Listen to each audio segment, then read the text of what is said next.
पूर्णस्य पूर्णमादाय पूर्णमेवावशिष्यते। ॐ शान्ति शान्ति शान्तिः।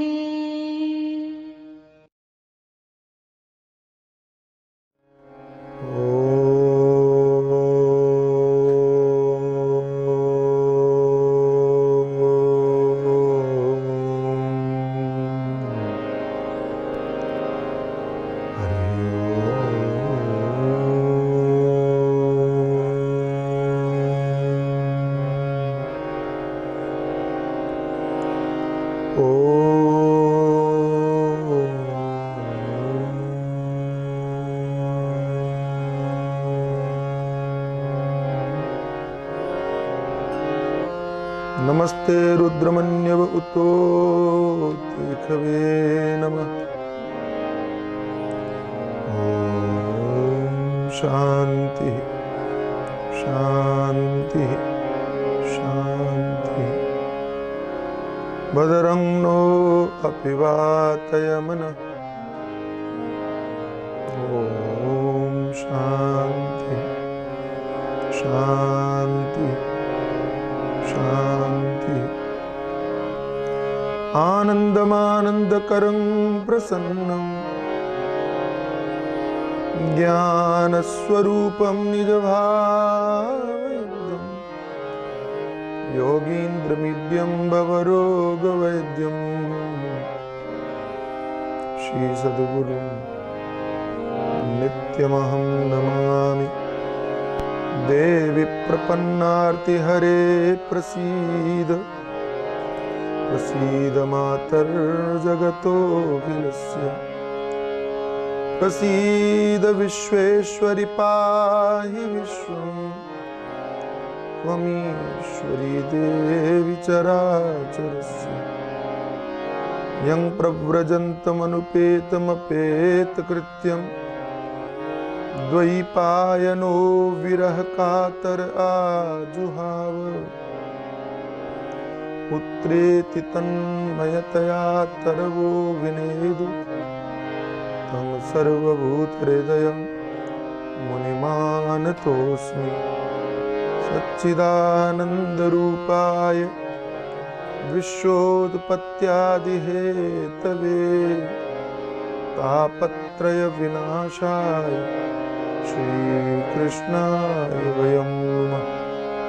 तापत्रय विनाशाय श्रीकृष्णाय वयं नमः।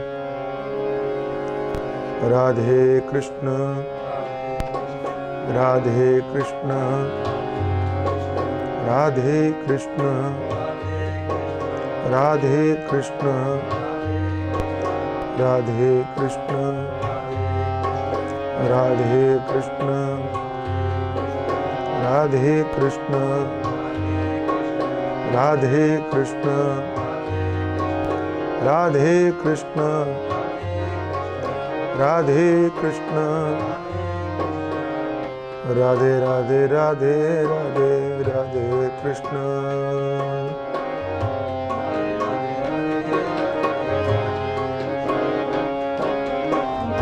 राधे कृष्ण राधे कृष्ण राधे कृष्ण।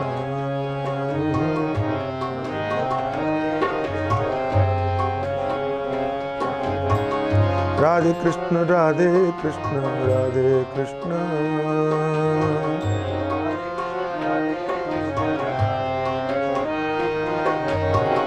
राधे कृष्ण राधे कृष्ण राधे कृष्ण। राधे कृष्ण कृष्ण राधे कृष्ण राधे कृष्ण राधे कृष्ण।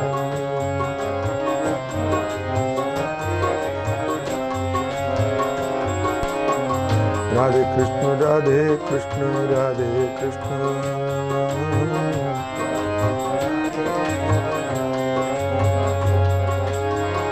राधे कृष्ण राधे कृष्ण राधे कृष्ण।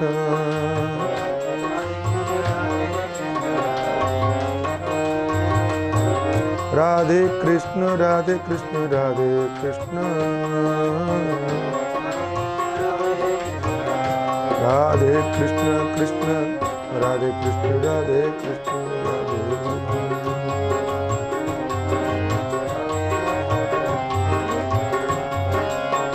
राधे कृष्ण राधे कृष्ण राधे कृष्ण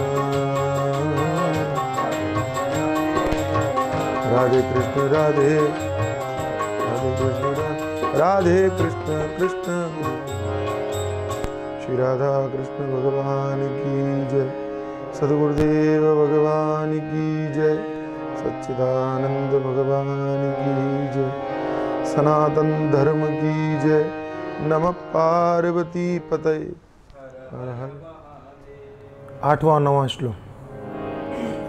भज गोविंदम भज गोविंदम गोविंदम भज मूढ़मते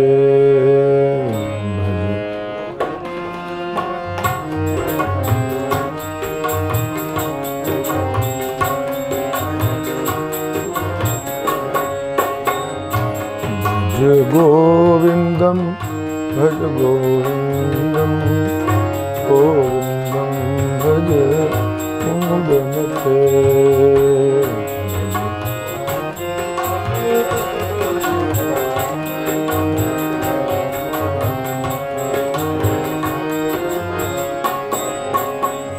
त्वयि मयि चान्यत् त्रयिको विष्णु व्यर्थं कोप्यसि सर्वसहिष्णुः त्वयि मयि चान्यत् त्रयिको विष्णुः व्यर्थं कोप्यसि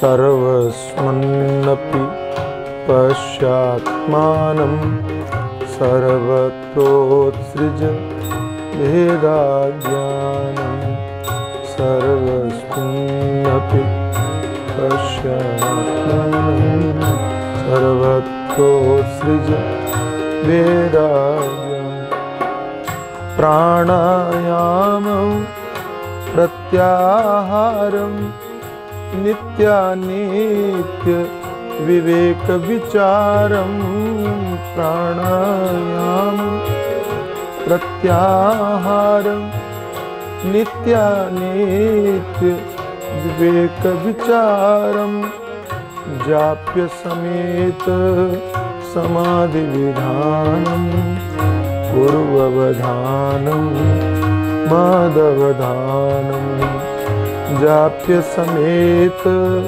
समाधि विधानं पूर्ववधानं माधवधानं भज गोविंदं भज गोविंदं गोविंदं भज मूढ़मते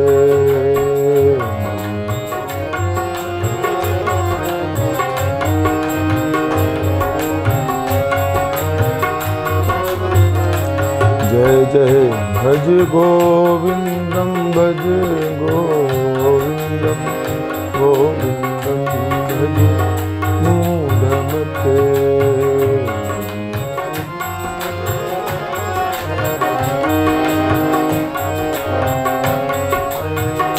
गोविंदम भज गोविंदम मूढ़मते।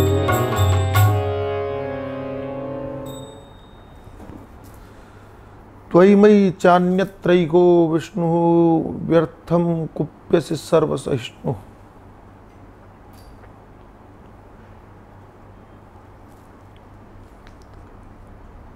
तो पहले कहा परमात्मा को प्राप्त करना चाहते हो शीघ्रता पूर्वक तो शत्रु मित्र आदि में विग्रह संधि की भावना से परे हो जाओ। भवसम चित्त, सब में समान चित्त वाले हो जाओ। तो कहा महाराज एक बात बताओ, शत्रु तो शत्रु ही रहेगा, मित्र तो मित्र ही रहेगा, पुत्र तो पुत्र ही रहेगा, बंधु तो बंधु ही रहेगा, सम कैसे होता है? सम के लिए कोई आधार तो चाहिए ना। तो कहा आधार है क्या? त्वयि मयि चान्यत्रैको विष्णु। तो तो त्वयि यानी तुम्हारे में, मई यानी मेरे में, अन्यत्र यानी दूसरे तीसरे में, फर्स्ट पर्सन, सेकंड पर्सन और थर्ड पर्सन, सब जगह तीनों में है तो एक परमात्मा ही। त्वयिमयि चान्य त्रयी को विष्णु। जब सबके अंदर में परमात्मा है तो भेद कैसा? सबके अंदर में परमात्मा है तो भेद दृष्टि कैसी? जिन्हें स्वर्ण नजर नहीं आता उन्हीं को आभूषणों के प्रकार नजर आते हैं, छोटा बड़ा नजर आता है, ये ठीक ज्यादा छोटा, ये बड़ा। वो बच्चों वाली बात कि शक्कर के बने हुए खिलौनों को लेके झगड़ा हो रहा है, तो हाथी मेरा घोड़ा मेरा, इसका झगड़ा हो रहा है। अरे भाई दोनों शक्कर है, चाहे हाथी हो चाहे घोड़ा हो। तो बचपन में खूब खेल खेले शक्कर को लेके झगड़े भी, बड़े हुए तो समझ में आया अरे बेकार का झगड़ा था ये, तो हाथी होता चाहे घोड़ा होता, दोनों ही मीठे थे, दोनों ही शक्कर के बने हुए थे। ऐसे तू तेरा, मैं मेरा और वो वहां का, इस प्रकार की जो प्रवृत्ति है वो बचपने की प्रवृत्ति है, बालपन की प्रवृत्ति है, मूढ़ता की प्रवृत्ति है, मूर्खता की प्रवृत्ति है, वास्तविक प्रवृत्ति नहीं है। बड़ा हो जाता तो समझ में आता अरे ये तो व्यर्थ का ही भेद था, फालतू का झगड़ा था, फालतू में ही उलझ रहे थे, सपने में उलझ रहे थे, जैसे बड़ा लड़ाई झगड़ा हो रहा था, बाद में अरे ये तो हम ही थे, कोई था ही।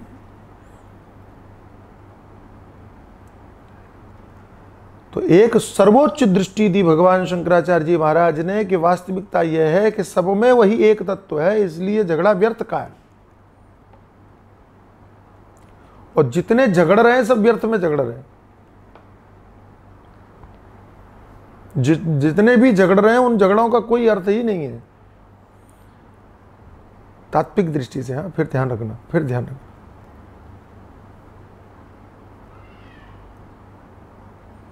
कई बार मन में आता है कि कुछ बातों को सुन करके लोग बड़े शंकित हो जाते हैं, लेकिन शंका नहीं होनी चाहिए। ये जो पूरा शरीर है ना, पूरा एक ही चीज से बना हुआ है, इसमें कोई भेद नहीं है। हाथ पांव मुंह नाक कान मुंह सब एक जैसे, कोई भेद है नहीं है जी, बिल्कुल नहीं। हाथ में दर्द होगा तो भी डॉक्टर को दिखाओगे, आंख में दर्द होगा तो भी डॉक्टर को दिखाओगे, पांव में दर्द होगा तो भी डॉक्टर को दिखाओगे, इलाज करवाओगे, उपचार करवाओगे, उसमें कहीं आपको कहीं भेद नहीं है। ऐसा नहीं है पांव का दर्द है तो चलो बाद में देख लेंगे, चला नहीं जा रहा भैया, आधार तो वही है।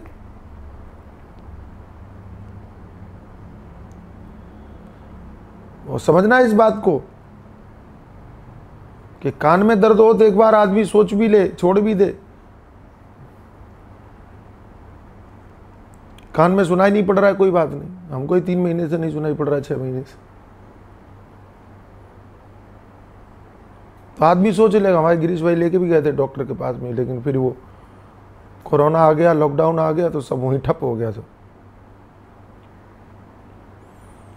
तो कान को लेकर के तो एक बार आदमी सोच लेगा चलो कोई बात नहीं, जाने दो, नहीं सुनाई पड़ रहा है, कुछ नहीं बिगड़ रहा है, लेकिन पांव से चला नहीं जाए तो वो तो ज्यादा जरूरी है, उसके बिना तो काम ही रुक जाएगा, ठप हो जाएगा। आप उसको महत्व देते हो, पांव को भी महत्व आप बराबर देते हो, दृष्टि भी आप समान रखते हो, लेकिन जब व्यवहार करने की बात आती है तो फिर आपके व्यवहार में अंतर हो जाता है। कान को हाथ लगा के धोना नहीं पड़ता है, लेकिन पांव को हाथ लगा के धोना पड़ेगा।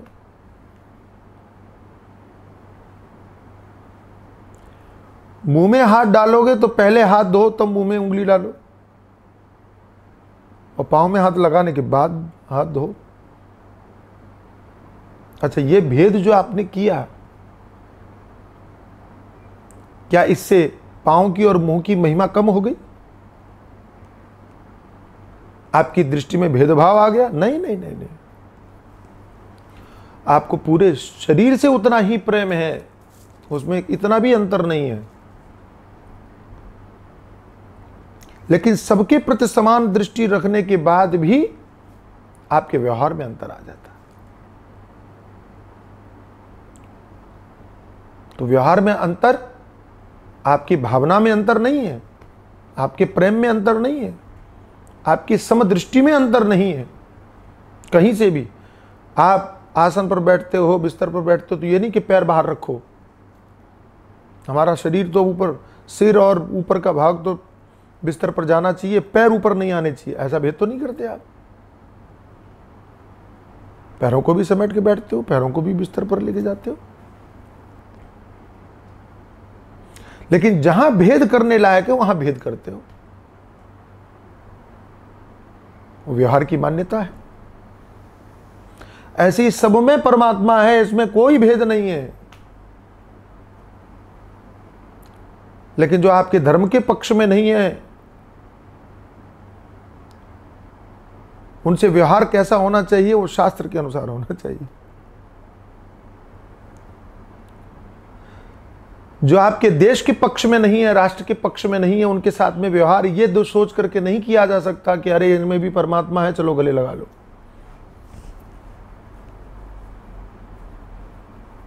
तो पाकिस्तानी है तो क्या हुआ, चीन का है तो क्या हुआ, है तो उसमें भी ईश्वर। अरे भाई ईश्वर तो उसमें है, पक्का है, लेकिन व्यवहार की दृष्टि से वो गले लगाने लायक नहीं है, इसलिए वो बहिष्कृत किया जाना चाहिए। आप ये नहीं कह सकते कि चीन का माल है तो क्या हुआ, शत्रु देश है इसलिए हम बहिष्कार करेंगे, सरकार के साथ है। ये व्यवहार है। व्यवहार अध्यात्म का कभी भी घालमेल मत करना। ये स्पष्ट इसलिए कर रहा हूं क्योंकि कई बार लोग बहक जाते हैं कि जब सब एक ही है तो फिर विरोध किस बात का, कैसा विरोध, क्यों इस्लाम का विरोध होना चाहिए, क्यों ईसाइयों का। अरे भैया हम किसी का विरोध नहीं करते, हमें अपने चिंतन से फुर्सत ही कहाँ है कि हम दूसरों का विरोध करें। लेकिन कोई हमारा गला दबोचने आ रहा हो तो हमें विरोध करना पड़ेगा, ये तो खत्म हो जाओ, मर जाओ।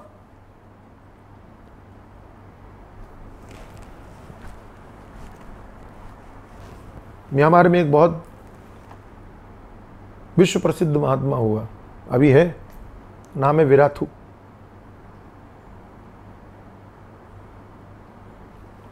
हो सकता है आप लोगों ने सुना हो, क्योंकि प्रेमपुरी वाले ज्यादातर ऐसे समाचारों से दूर रहते हैं। गजब की बात कही उसने।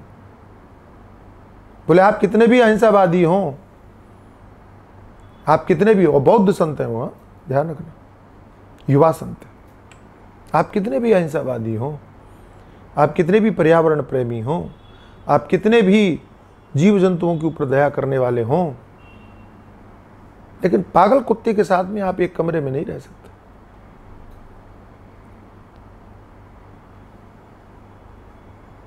ये व्यवहार है। आप सत्संग करते हैं लेकिन आपके कमरे में सांप घुस के आ जाए तो आप उसमें ईश्वर देख करके उसको गले थोड़ी लगा लेंगे। ये बहुत ऊंची अवस्था है, स्वामी राम तीर्थ की तरह। स्वामी राम तीर्थ के विषय में यह वर्णन मिलता है कि जहां वो पढ़ते थे वहां एक काला सांप आ गया उनके कमरे में, सारे विद्यार्थी तो भाग गए। वो कहते वो कृष्ण है, ये काला है, हमारा कृष्ण है। पहुंच गए, जाके उसको सहलाने लगे। ये बड़ी उच्च कोटि की भावना और समर्पण है। लेकिन हमारे यहां तो हालत ये, सांप तो दूर की बात है, कॉकरोच आ जाने दो।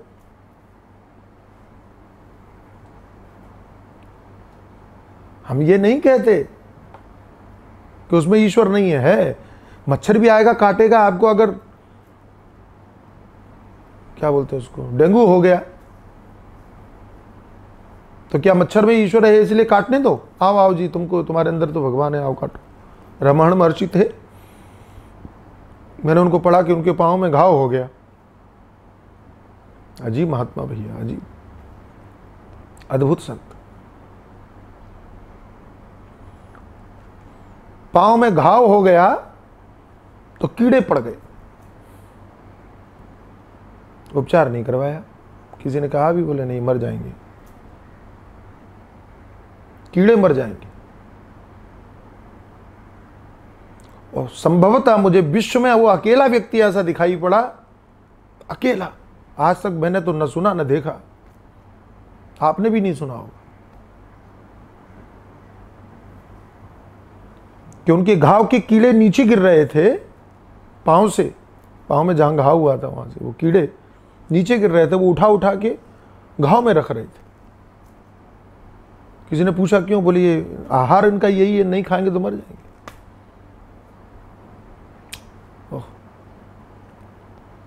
कल्पना से परे बात है, यह अपवाद है, कर नहीं सकता कोई। लेकिन व्यवहार में हम क्या शिक्षा देंगे? ये तो व्यवहार से परे लोग हैं, महान पुरुष लोग हैं। लेकिन व्यवहार क्या शिक्षा देगा कि भैया अगर पांव में कीड़े हो गए तो उसको मारो, शरीर को बचाओ। मच्छर आ गए हैं तो थोड़ा सा पाउडर, क्या बोलते हैं, हिट लगाओ, छिड़को। व्यवहार में तो हम शिक्षा देंगे कि कोरोना हो गया है, अभी कोरोना का काल चल रहा है, किसी को गले मत लगो, दूर, राम राम, जय श्री कृष्ण, यही सबसे बढ़िया है, सबसे अच्छा है, जय श्री कृष्ण। ना गले लगना ना हाथ धोना। अब कहो उसमें तो ईश्वर है, आप क्यों भाग रहे हो? अगर कोरोना हो जाएगा तो कोरोना के कीटाणु में भी तो ईश्वर है मेरे भाई, है, लेकिन देह की दृष्टि से शुद्ध नहीं है, ठीक नहीं है। घृणा हमको किसी से नहीं, लेकिन अपना बचाओ साधन है शरीर। ये तो व्यवहार को अलग रखिए और अध्यात्म को अलग रखिए। यहां चिंतन अध्यात्म का है, इसलिए उसको व्यवहार में मिक्स मत करिएगा, इस सावधानी पूर्वक मैं कहता हूं। त्वयि मयि चान्यत्रैको विष्णु, तो आपका चिंतन कैसा होना चाहिए? बोले इसमें उसमें यहां वहां सब जगह वही परमात्मा, वही ईश्वर है, कोई अंतर नहीं, कोई भेद नहीं। व्यर्थ क्रोध करते हो, किसी को सोच करके मन में क्रोध आ रहा है तो अपने मन को समझाओ, भैया तुम किसके ऊपर गुस्सा कर रहे हो? अमुक व्यक्ति पर, उसमें कौन है? ईश्वर है। तो ईश्वर पर नाराज हुआ जाता है क्या? ओ अच्छा, नहीं हुआ जाता, छोड़ दो। ये आपको अपने मन के अंदर में साधना करनी है।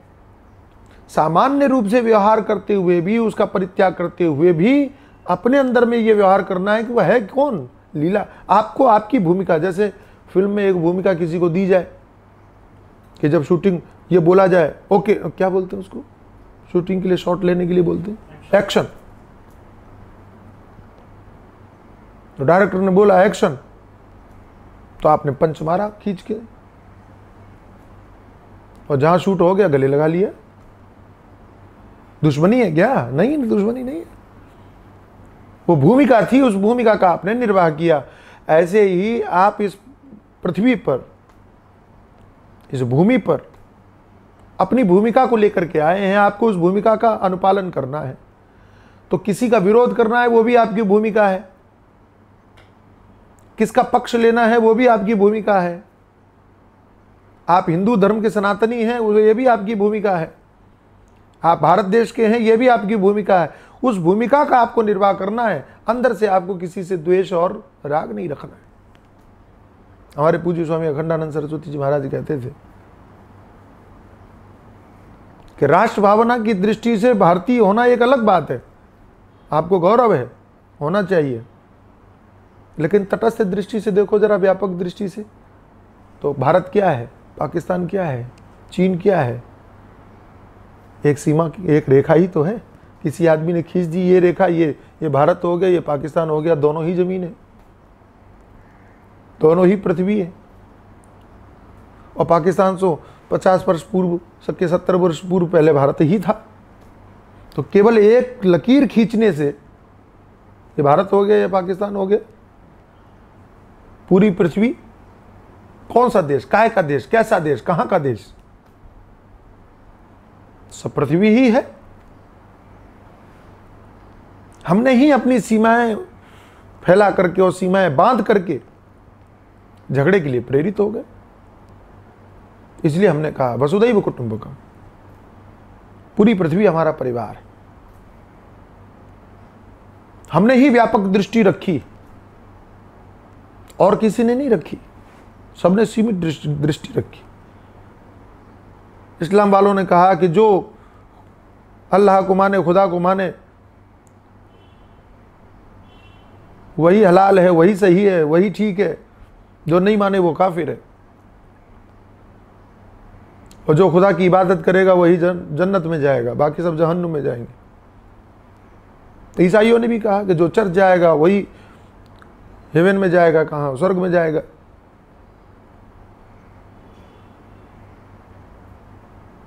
कि हिंदू भी स्वर्ग में जाएगा इसकी बात वो नहीं करते,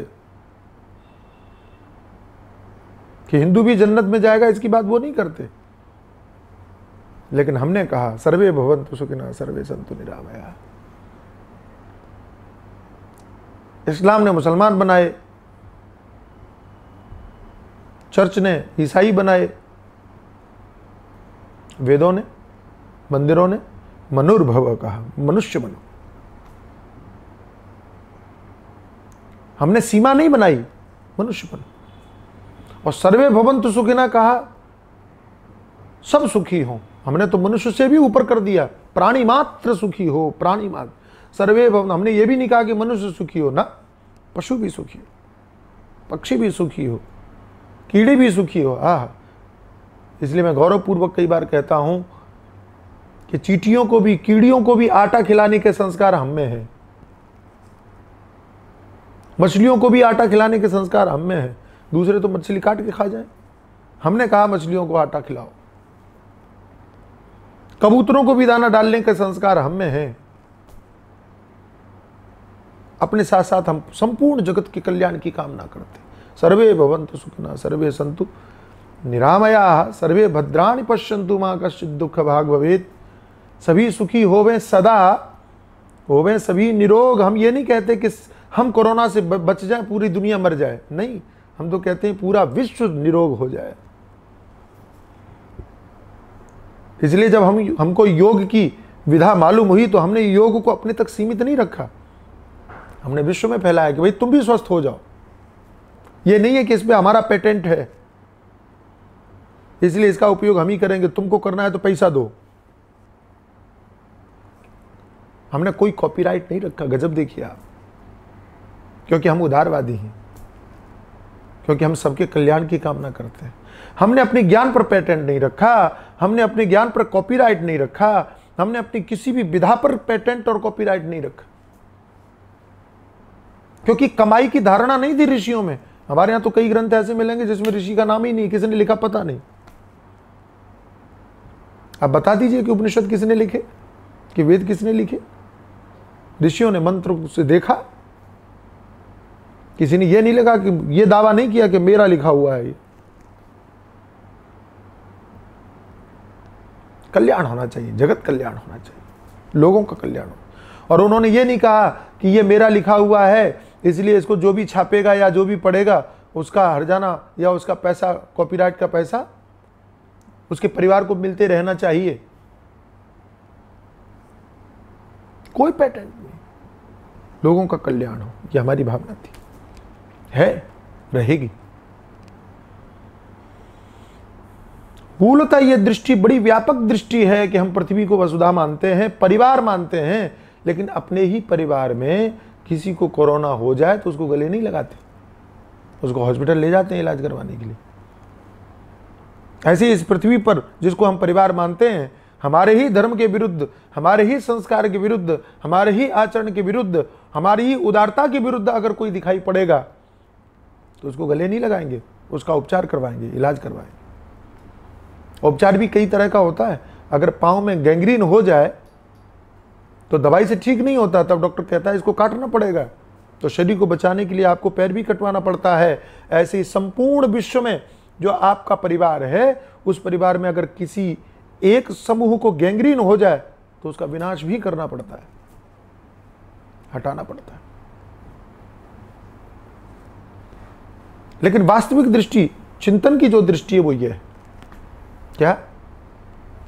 त्वयि मयि चान्यत्रैको विष्णु, सब में भगवान है। ये बड़ी व्यापक दृष्टि है। गोस्वामी जी ने लिखा निज प्रभु मैं देखई जगत, केहि सन करें विरोध। सब में अपने परमात्मा को देखते हैं तो किससे विरोध करेंगे भाई? सब में ईश्वर को देखते हैं तो किससे विरोध करेंगे? जहां दृष्टि जाए सब में ईश्वर। कैसे क्रोध करोगे? सामने वाला गुस्सा करे, आप उसमें भगवान देखो, आपको क्रोध आएगा। कई बार मैंने देखा है कि बच्चा क्रोध कर रहा है, माँ हंस रही है, माँ मुस्कुरा रही है, और बच्चे को क्रोध आ रहा है, लाल पीला होता है छोटा सा बच्चा, क्योंकि माँ उसमें अपना बेटा देख रही है, शत्रु नहीं देख रही है। और वो हंसते हंसते गले लगा रही है और वो मार रहा है, तो माँ उसकी मारने का बुरा भी नहीं मानती। वाह! क्यों? क्योंकि वो जानती है कि ये गुस्सा है थोड़ी देर के लिए, ये मेरा बेटा है, शत्रु नहीं।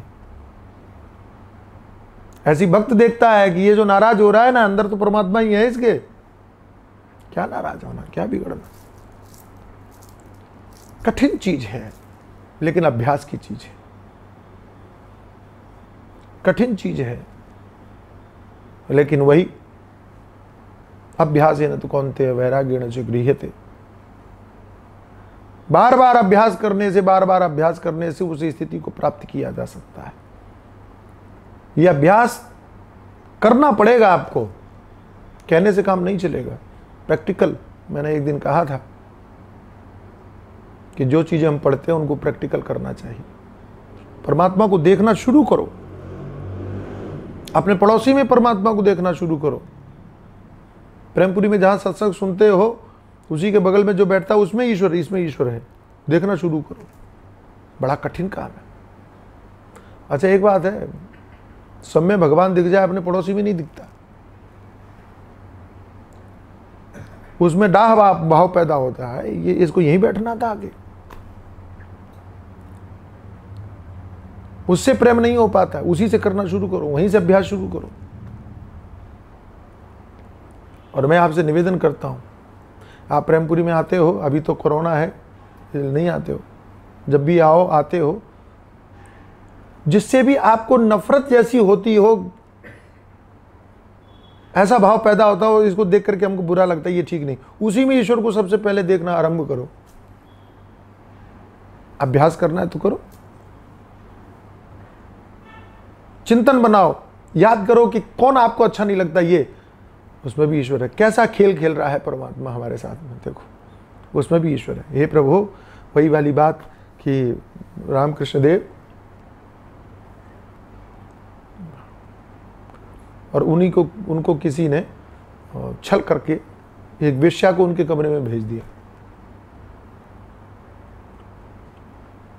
ताकि उनको बदनाम किया जा सके। रामकृष्ण देव जैसे कमरे में गए तो वेश्या को बैठा देखा,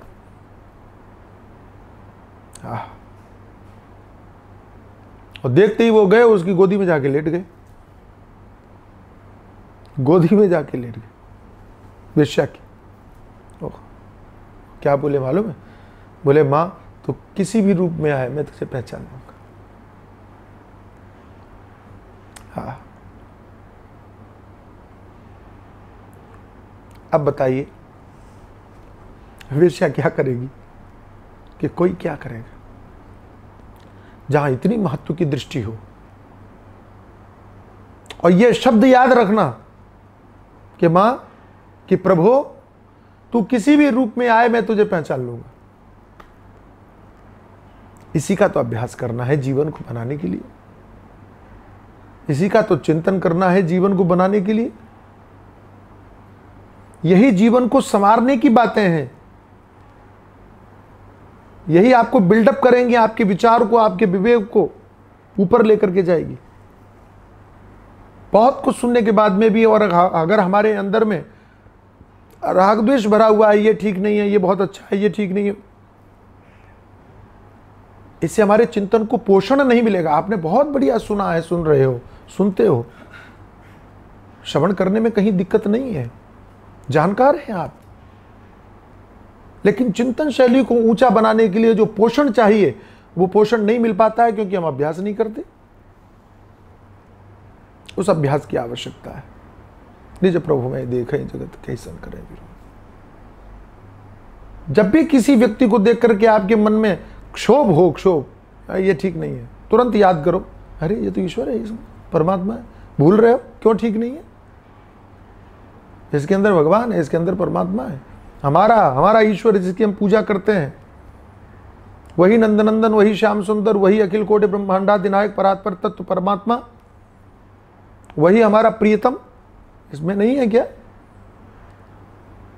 तुम मंदिरों में उसे देखते हो, मंदिरों तक सीमित क्यों किया? भगवान श्री कृष्ण गोपियों को उपदेश करते हुए स्वयं कहते हैं कुरुक्षेत्र में कि मेरी प्यारी गोपियों, तुमने मुझे केवल इतने शरीर तक समझा, लेकिन मैं इस शरीर के बाहर भी हूं, सर्वत्र हूं। सब जगह क्यों नहीं देख पा रही हूं? इतने तक समझा तो ये दूर होगा तो तुमको दुख होगा, सब जगह देख लोगी तो फिर दुख नहीं होगा। मंदिरों तक समझोगे तो मंदिर तो छूटेगा, जब छूटेगा तब दुखी होगे। मंदिरों में न समझो ऐसा नहीं कह रहे हैं, मंदिरों में तो है ही है वो मंदिरों से बाहर भी है, शत्रु में भी है, मित्र में भी है। भूमिका का निर्वाह फिल्म चल रही है, भूमिका का निर्वाह चल रहा है सब में वही। व्यर्थम कुप्यस्य, क्रोध मत करो तो क्या करो? सर्वसहिष्णु। वाह, भगवान शंकराचार्य कहते हैं सहन करो। किसी की विपरीत प्रतिक्रिया, किसी का विपरीत आचरण आपके कष्ट का कारक बने तो उसको सहन करो। ये विचार करके सहन करो कि उसमें ईश्वरी है। आप प्रतिक्रिया मत दो। और ध्यान रखना, आपकी प्रतिक्रिया के बिना सामने वाले का क्रोध व्यर्थ है, व्यर्थ है, व्यर्थ। गर्म तवे पर पड़ी हुई पानी की बूंदें जल जाएं, उससे बिगड़ता किसका है? किसका बिगड़ना है? क्या बिगड़ना है? छटपटा के रह जाएगा। ऐसे ही आपने प्रतिक्रिया नहीं दी तो सामने वाले का क्रोध भी क्या करेगा? छटपटा के रह जाएगा। क्या करेगा? छटपटाते रहने दो। सर्वश्रेष्ठ व्यक्तिगत जीवन के लिए सर्वोच्च साधना है कि शांत रहो, शांत रहने की कोशिश करो। दोनों बातें कहीं कि मन का स्वभाव है प्रतिकूल प्रतिक्रियाएं झेल नहीं पाता, तो सहन करो। प्रतिकूल प्रतिक्रियाएं उठना स्वाभाविक हैं। मैं कई बार कहता हूं कि गर्मी होती है तो पसीना निकलना स्वाभाविक है, गर्मी होती है तो गर्मी का लगना स्वाभाविक है। अगर गर्मी न लगे तो इसका मतलब आप बीमार हो। चारों तरफ से कमरा बंद हो, एयर कंडीशन भी न चल रहा हो, पंखा भी न चल रहा हो, फिर भी आपको गर्मी नहीं लग रही है और टेम्परेचर जो है वो 45 डिग्री सेल्सियस हो कि 48 डिग्री सेल्सियस हो और फिर भी आपको गर्मी नहीं लग रही, तो आप बीमार हो भाई, चेक करवाओ। गर्मी लगना स्वाभाविक है। ऐसी प्रतिकूल प्रतिक्रिया में चित्त के अंदर में विपरीत चिंतन आना स्वाभाविक है, मन का स्वभाव है। लेकिन कई लोग गर्मी, हाय गर्मी, हाय गर्मी, ये जो करते हैं, इस नौटंकी की जरूरत नहीं है, क्योंकि ऐसा करने से भी गर्मी कम नहीं हो जाएगी। गर्मी लग रही है, पसीना बह रहा है, ठीक है। कई बार हम लोग गांव में जाते हैं और कथा करने के लिए, और वहाँ सुविधा नहीं रहती है, लाइट चली जाती है। एक बार तो जहाँ गए लाइट भी चली गई, जनरेटर भी खराब हो गया, और बैठे पसीना बह रहा है तो हाय गर्मी, हाय गर्मी ऐसा कह के वो गर्म तवे पर पड़े हुए पानी की तरह उबल थोड़ी रहे, उछल थोड़ी रहे, नहीं है, ठीक है। हम लोगों ने तो देखा कि वो लाइट नहीं है, पसीना निकल रहा है, वो सब बेचारे बैठे हैं सब, हम तो बैठ के और हंसी मजाक उड़ा रहे हैं, हंसी कर रहे हैं। देखो ये भी दिन है, ये भी जिंदगी है, ये भी जीने का आनंद है। सब लोग बैठ गए, निकल आए सब बाहर, वहाँ बड़ी लपट लू चल रही है। हमको लगता है शायद ऊंची पर्वत की घटना थी, ये भी था। छत पर बैठ गए, आओ मजे करते।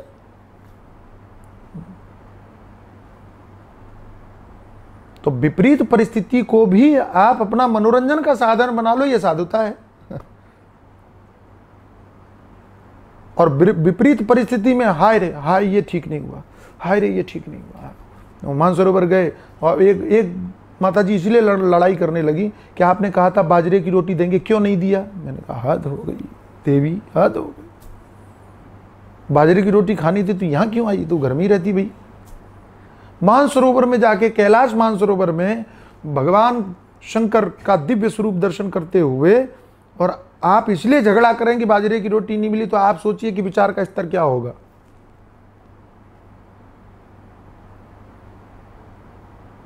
छोटी छोटी बातों में हमने देखा है झगड़ते हुए भी लोगों को, ये नहीं हुआ, ऐसा नहीं हुआ, वैसा नहीं हुआ, फलाना नहीं हुआ, ढिमका नहीं हुआ। हमारी एक बहन है, नाम तो मैं भूल जाता हूँ, कार्यक्रम में गई पहली बार हमारे साथ नैमिषारण्य। वो बेचारी पता नहीं कैसे फिसल गई, धड़ाम से गिर गई, तो यहाँ थोड़ा चोट भी आ गई। मैंने कहा चोट आई, बड़े प्यार से मैंने पूछा, पहली बार मिले थे। उसने कहा नहीं नहीं ठीक। और आप आश्चर्य करेंगे, वो प्रायः हर जगह गई, और मैं उसको हमेशा यही कहा, बोले ये हमारी गिरने वाली बहन है, गिर गई थी। अगर वो महत्व लेके बैठ जाती तो परेशानी होती। हमारी बहन, क्या नाम है, ये नाम बड़ी हंसा बहन, कलकत्ता में दर्शन करने गए काली माई के, भयानक भीड़, भयानक भीड़। ओहो, हम लोगों ने तो सोचा था कि वो शॉर्टकट में जाकर के बढ़िया दर्शन हो जाएंगे, शॉर्टकट में और फंस गए। इतनी भीड़, और पीछे से किसी ने धक्का मारा, बेचारी गिर गई, धड़ाम से गिर पड़ी। लेकिन भगवती कृपा, उनको कुछ बिगड़ा नहीं, उनमें भी बड़ी हिम्मत भाई।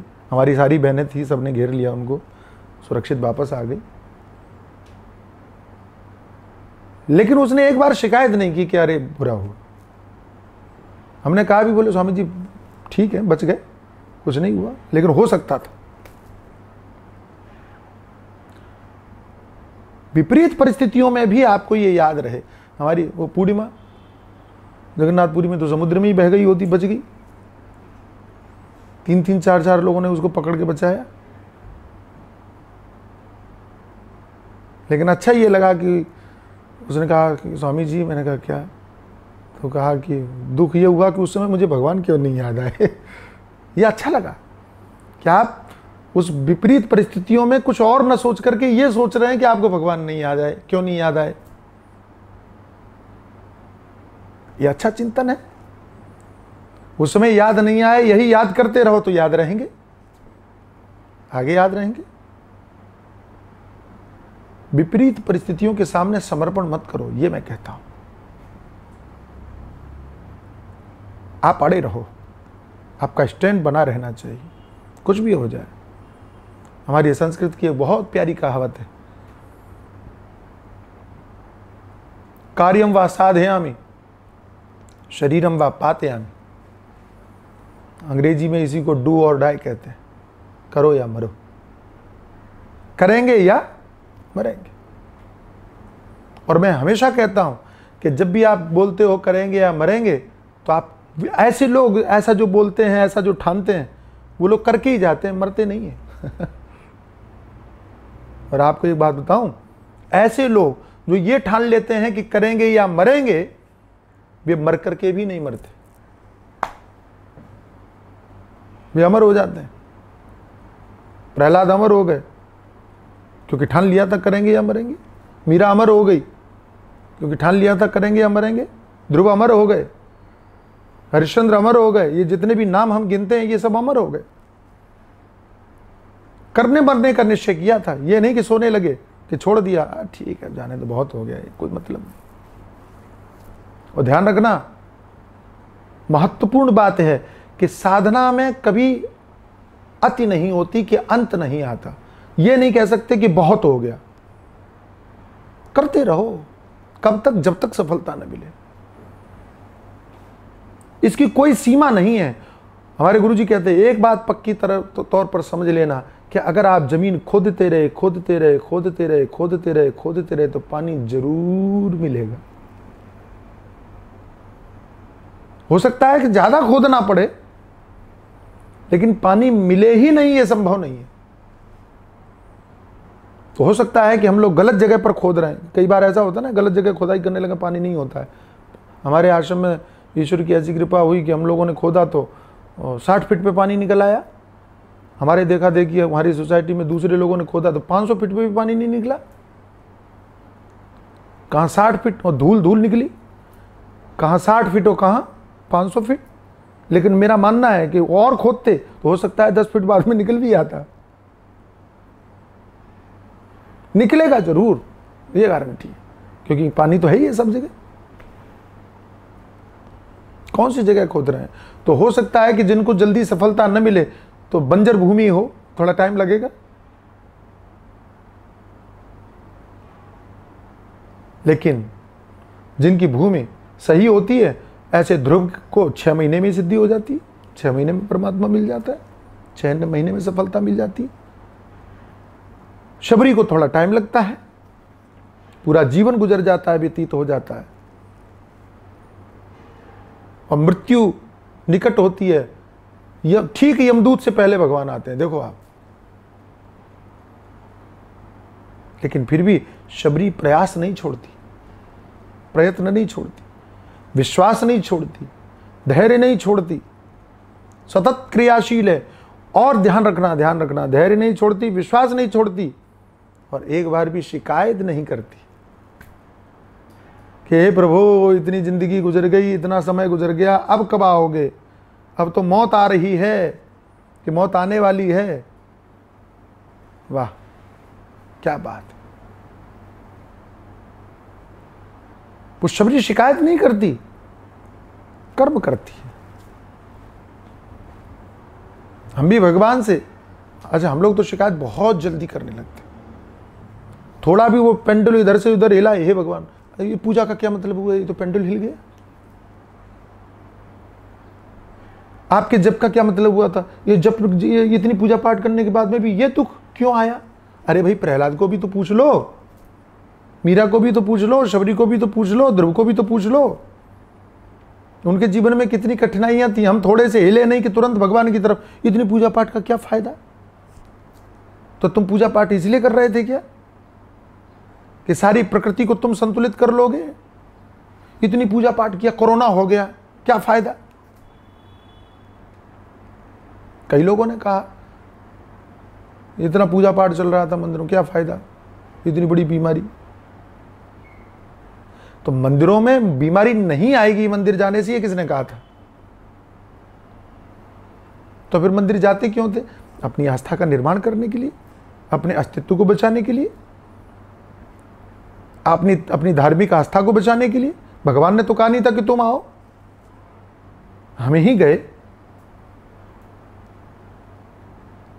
इस प्रक्रिया में उलझो मत। मैं पुनः याद दिलाऊं, मीरा ने शिकायत नहीं की कि आपकी पूजा के बाद में मुझे जहर क्यों पीना पड़ा। शबरी ने शिकायत नहीं की कि गुरुदेव के वचनों में विश्वास करने के बाद, अपना नियम धर्म व्रत पूजन करने के बाद भी, और आप चौथी अवस्था में क्यों आए, मरने से पहले क्यों आए, पहले क्यों नहीं आ गए, इतना सब कुछ झेलना पड़ा मुझे। शिकायत नहीं की। इनसे क्यों नहीं सीखते? इनका आदर्श, इनको आदर्श हम क्यों नहीं बनाते? क्या किया शबरी ने? सहिष्णु, सहन किया, सब कुछ सहा। मीरा ने सब कुछ सहा। क्या क्या नहीं कहा गया मीरा को, कुल कलंकिनी तक कहा गया। शर्म बेच दी है, ऐसा भी कहा गया। संतन ढिंग बैठ बैठ लोक लाज खोई, ऐसा भी कहा गया। लेकिन मीरा ने सुना नहीं, सहन किया, सुना भी नहीं, प्रतिक्रिया भी नहीं दी। राणा को एक प्रतिक्रिया नहीं दी मीरा ने, एक। जहर देने वाले राणा के लिए ये नहीं कहा कि ईश्वर तुझे सबक सिखाएगा, नहीं कहा, नहीं कहा। तूने मेरे जैसे संत को अपमानित किया है तो ईश्वर तुझे दंड देगा। वाह, कभी नहीं कहा, क्योंकि संत के हृदय से ऐसा निकलेगा ही नहीं। ईश्वर तुम्हें सबक सिखाएगा। कोई प्रतिक्रिया नहीं दी। प्रहलाद ने अपने बाप का, वाह क्या बात है, प्रहलाद ने अपने पिता के भी कल्याण की कामना की, भगवान से मांगा, हे प्रभु मेरे पिताजी के अपराधों को क्षमा कर दो। यह हमारा इतिहास है। सर्वसहिष्णु हूं, सब कुछ सहन किया, सब कुछ सहन किया, व्यक्तिगत तौर पर सब कुछ सहन किया। सर्वस्मिन्नपि पश्चात्मानम, सब में अपने आत्म तत्व को देखो, अपने आप को देखो। सर्वत्रोश्री भेदा ज्ञानम, और जो भेद रूपी अज्ञान देख रहे हो, बढ़ा हुआ है ज्ञान के कारण जो भेदभाव दिखाई पड़ रहा है, उसको खत्म कर दो, मिटा दो। ऊंच नीच का भेदभाव जो हमारे अंदर में बसा पड़ा है, ये मेरा तू तेरा, मैं और मोर तोरते माया, इस प्रकार की जो भावनाएं भरी पड़ी, साहब इनको मिटा दो, एक तरफ कर दो। फिर क्या करो, मज को। तो मूलतः सर्वस्मिन अपि पश्चात्मान, प्रत्यक्ष प्रमाचात्र चैतन्य, सब में वही ईश्वर है, सब में वही परमात्मा। अभेद है हमारा उनके साथ में, कोई भेद नहीं है, एक ही हैं हम। ये चिंतन बनाने का प्रयास करो। नहीं बनता है, ये भेद ज्ञान नहीं मिटता है, सब में एक तत्व का दर्शन नहीं होता है। उसके लिए क्या करें, तो उसके लिए आगे साधन बताया कि ये करो। तो आगे कौन सा साधन बताया, प्राणायामम प्रत्याहारम नित्यानित्य विवेक विचारम जाप्य समेत समाधि विधानम कुर्बवधानम महदवधानम। तो प्राणायाम करो, प्रत्याहार करो। विवेक का लक्षण बताते हुए कहते हैं नित्य और अनित्य, नित्य क्या है, अनित्य क्या है, ऐसा विवेक पूर्वक विचार करो। समाधि आदि का भी उल्लेख किया। तो जो यौगिक साधन है, यौगिक साधन है, योग दिवस गया ना अभी, तो जो यौगिक साधन है उनका भी निरूपण किया। देखो हमारे यहाँ वेदांत की बहुत बड़ी खूबी है कि हमने अपने सनातन धर्म की प्रत्येक शैली का अनुसरण किया है, प्रत्येक शैली को महत्व दिया है, प्रत्येक शैली को समन्वय करते हुए उसका उपयोग किया है। हमने किसी का निषेध नहीं किया। हाँ, जब हमारे ऊपर कोई उंगली उठाने लगता है तो फिर हम उसका निषेध भी करते हैं, लेकिन हमने कर्म को महत्व दिया, हमने भक्ति को महत्व दिया, हमने वैराग्य को, वैराग्य तो खैर हमारा अंग ही है, और हमने योग को महत्व दिया। हम तो सांख्य वालों की भी चर्चा कर लेते हैं, हाँ ठीक है भैया तुम्हारा भी सिद्धांत जहां हमें अनुकूल है हम उसको स्वीकार करते हैं। हमारे परम विद्वान, और आप लोगों ने तो खूब सौभाग्य प्राप्त किया है, पूज्य स्वामी काशिकानंद गिरी जी महाराज अपने आप में एक विलक्षण महापुरुष थे, विद्वान महापुरुष थे। उन्होंने तो द्वादश दर्शन समन्वय लिखा, 12 दर्शनों का समन्वय। मैं चकित हो गया। मेरे मन में था कि चारवाक सिद्धांत का समन्वय कैसे करेंगे। जब मैंने पढ़ा तो मैं चकित रह गया, क्या बात है। तो चारवाक सिद्धांत जो नास्तिक सिद्धांत है, उस नास्तिक सिद्धांत जिसका ये सिद्धांत ही है कि कुछ भविष्य में है ही नहीं, पुनर्जन्म नहीं मानते हो। यावत जीवे सुखम जीवे दृढ़ं कृत्वा घृतम पिबेत, जब तक जियो सुख से जियो, पैसा नहीं हो तो कर्जा लेके घी पियो, क्योंकि आगे किसी को चुकाना नहीं है। ये सिद्धांत क्या इसका भी समन्वय हो सकता है? और पूज्य महाराज जी ने उसका भी समन्वय करके दिखाया। कहा कि किसी लोकतांत्रिक देश में और राज सत्ता के लिए चारवाक सिद्धांत ही उपयोगी है। क्यों? तो उन्होंने लिखा कि अगर किसी ने अपराध किया है तो अपने कर्म का दंड या अगले जन्म में भुगतेगा। इस दृष्टि से अगर छोड़ दिया जाए तो हर आदमी अपराध करेगा। तो इसने अपराध किया है, इसको इसी जन्म में दंड भुगतना चाहिए। ये चारवाक सिद्धांत से हमको सीखने को मिलेगा। पढ़ करके आनंद आ गया, क्या बात है। हर सिद्धांत में समन्वय हो सकता है, अच्छाई हो सकती है, उसका हम उपयोग करें। और हमने किया है। हमारे वेदांत के अनुयायी जितने भी संत महापुरुष हैं उन्होंने किया है। क्या उपयोग करेंगे कल देखेंगे। मुझ में राम तुझ में राम सब में राम समाया, मुझ में राम सबसे कर लो प्यार जगत में कोई नहीं पराया।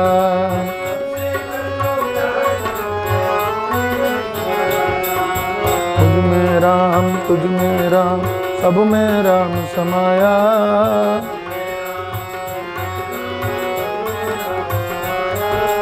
सबसे कर लो प्यार जगत में कोई नहीं पराया हो। जितने हैं संसारिक प्राणी इन सब में ज्योति,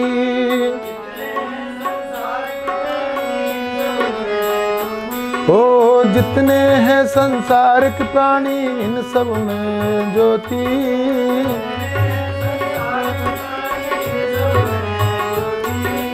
एक डाल के फूल खिले हैं एक तार के मोती, एक डाल के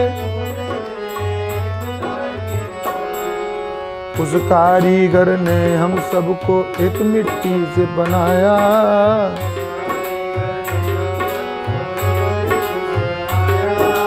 सबसे कर लो प्यार जगत में कोई नहीं पराया।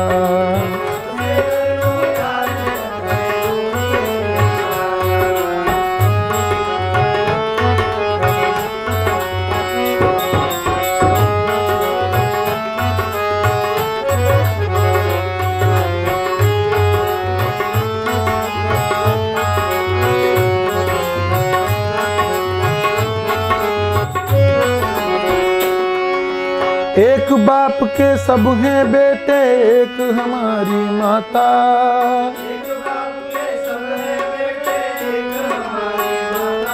हो एक बाप के सब हैं बेटे एक हमारी माता।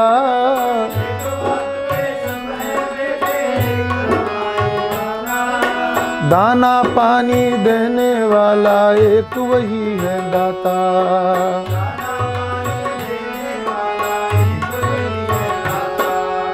खबर नहीं है किस मूर्ख ने लड़ना हमें सिखाया।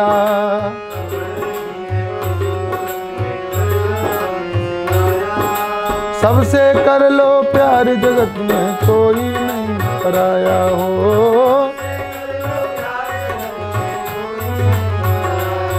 हाँ सबसे कर लो प्यार जगत में कोई नहीं पराया।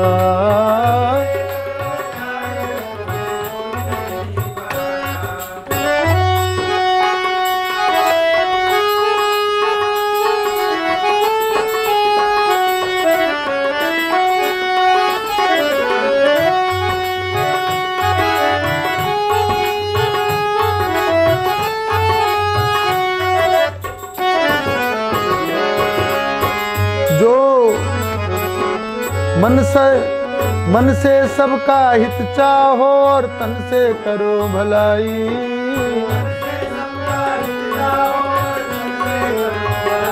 हो मन से सबका हित चाहो और तन से करो भलाई।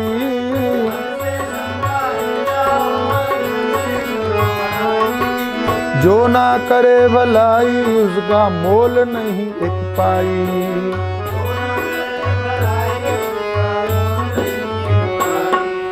दुखियों का दुख दूर करो तो सफल भई ये काया।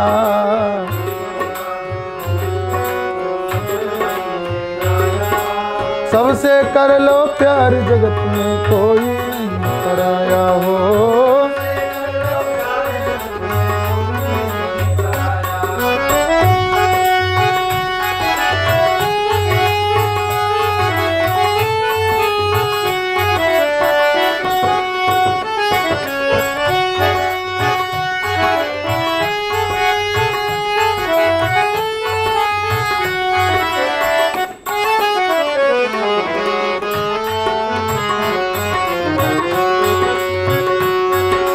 ऊंच नीच और भेदभाव की दीवारों को तोड़ो। प्रेम से बोलिए और गाइएगा। हे ऊंच नीच और भेदभाव की दीवारों को तोड़ो,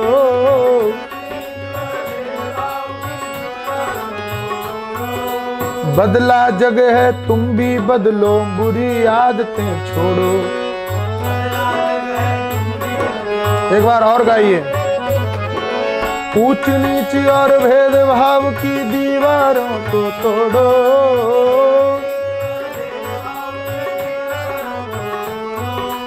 बदला जग है तुम भी बदलो, बुरी आदतें छोड़ो। बदला जागो और जगाओ सबको, समय ऐसा आया।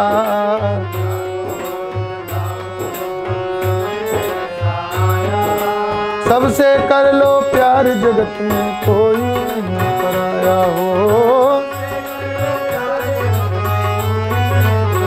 आया मुझ में राम, तुझ में राम, सब में राम समाया।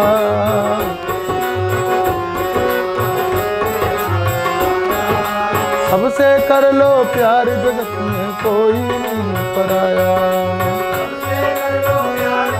हाँ सबसे कर लो, हो सबसे कर लो, कोई नहीं पराया।